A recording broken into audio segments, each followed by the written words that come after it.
Hey friends, happy Thursday. Thanks for joining us for Unscripted on 13 Plus. I'm Anna Orsini. And I'm Carson Courier. Thank you for joining us on this Thursday morning. And we do want to begin with some late breaking news. It happened around 5:30 this morning. We've been covering it definitely throughout our Fox shows this morning.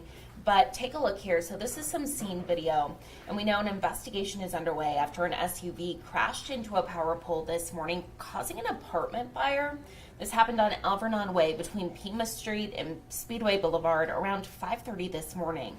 Police say the female driver hit a power pole and the impact of the crash ignited a fire at a nearby apartment complex. Now, according to police, the female driver was transported to the hospital with life-threatening injuries.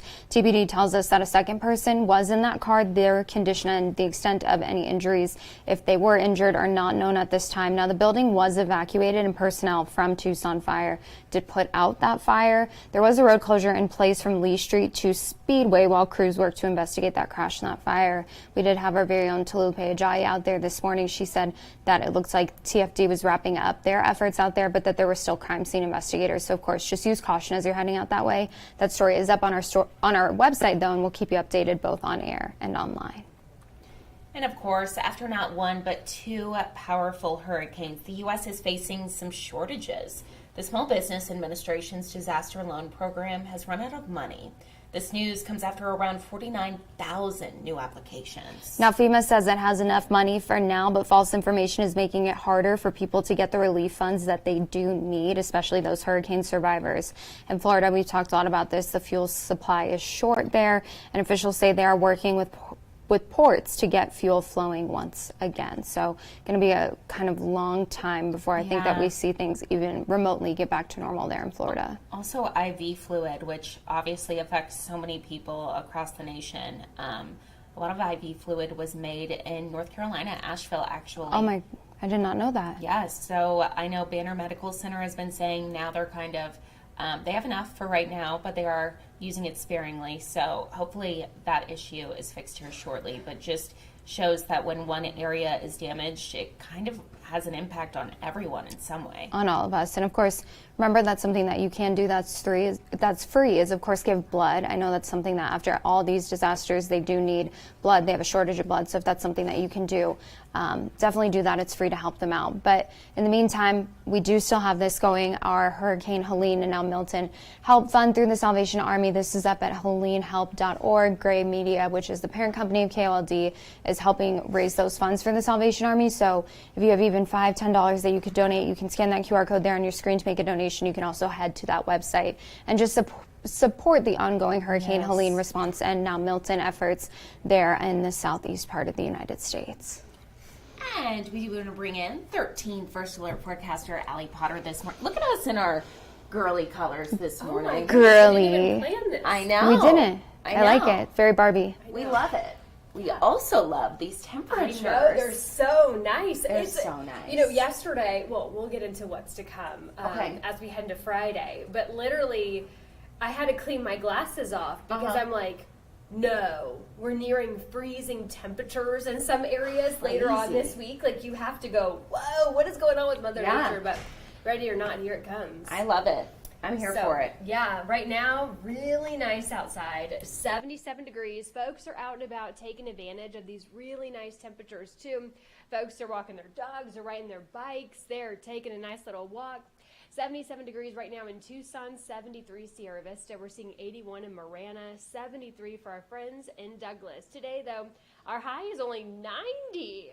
I know it's still above where we should be this time of the year, but we'll take it, folks. We'll see literally a rinse and repeat when it comes to those breezy conditions along with the sunshine.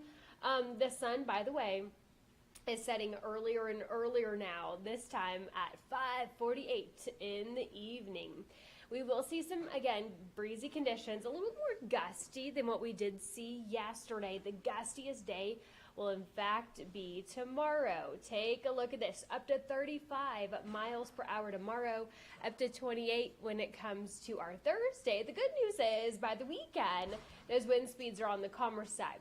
Now this trough is why we're seeing this. It's actually this low pressure system is going to dig down deep throughout Arizona, and that trough is really going to bring us those gusty winds, cooler temperatures, chance for rain, and near freezing temperatures, folks. We have a freeze watch in effect. This does not include Tucson, though, so before you start freaking out, we will get really chilly, though, by the way. But if you live in these areas of blue, more so the light colored, then you're part of this, as low as 32 degrees, frost and freeze conditions. This will go into effect late Friday night. It's going to continue through Sunday morning as well. So bundle up. It's going to be on the chilly side. Keep in mind our normal is 86 degrees for this time of the year. We'll see 90 today, 81 tomorrow, 75 degrees on Saturday, 81 on Sunday, and 90 degrees by Monday. Our radar is on the clear side, a little bit of cloud coverage, and that's definitely expected. A little bit of moisture, though, picking things up in the Safford area. As for that chance for rain, we started off the week looking a little bit more promising. And I'm used to being the bad guy. But you know what? We only have a 20% for tomorrow, and that has definitely dropped significantly. However, we're going to have a beautiful weekend on tap. So that is kind of what I'm focusing on when it comes to that potential for rain. Breezy conditions tomorrow continue, but 75 on Saturday. We love Be that. awesome. So nice. I think we can, a little sprinkle would be nice, obviously. Yeah, But who wants it cold and wet? I know. No. I think this is perfect. You could finally get into the fall spirit. Yeah, and do some stuff outdoors too. No, I went to get pool Did yesterday. you see when I wouldn't go? And I wasn't Tomorrow. dying. Yeah, tomorrow. The pool is cold. Yeah, if it's not heated, Those yeah. overnights are really chilling things down. But I feel like now everyone's like, wait, where are the coats? We went from the swimsuits to the coats now all of a sudden. 48 on Saturday night. Oh my goodness. Wow. It's going to be a shock to the system. It really is, especially if you're in Cochise County, nearing freezing temperatures. Cochise County is really who has that freeze watch in effect through the weekend. Okay. We're dealing still with what we would consider, I feel like, freezing temperatures for I us. know. 48. That is freezing. On my scale, freezing. Exactly. So now it's like, this is going to be a great weekend to test out the heaters. Yeah. Perfect. See if Oh, they're yeah. working. See, yep. Mm-hmm. Okay. Okay, Sounds like perfect, a plan. Allie. Yep. Thank Thank you. you. Well, happening now, families across Arizona are struggling to keep up with the cost of childcare. This is something we've talked a lot about, I feel like, especially since after the pandemic.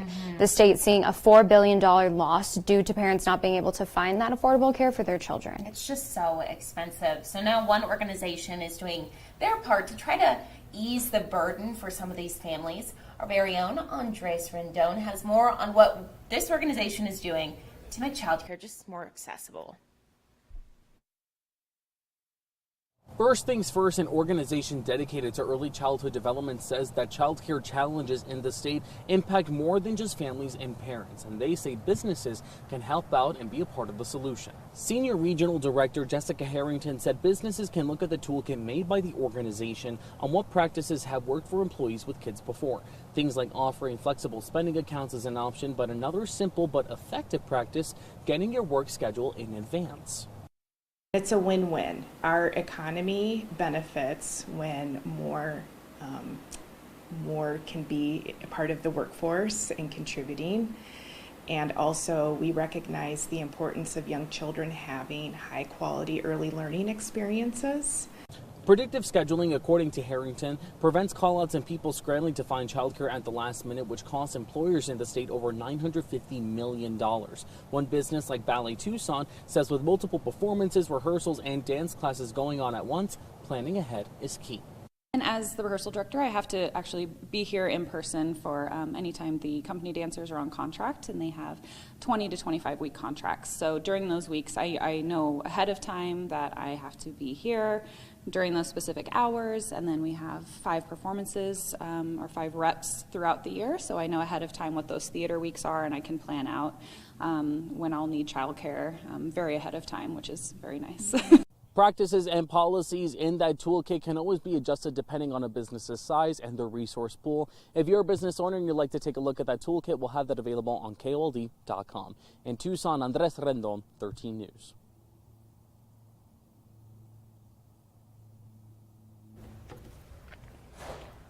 And we do want to let you know this morning the Biden-Harris administration has announced a new round of student loan forgiveness. So this announcement, it came into our newsroom just around 5 a.m. this morning.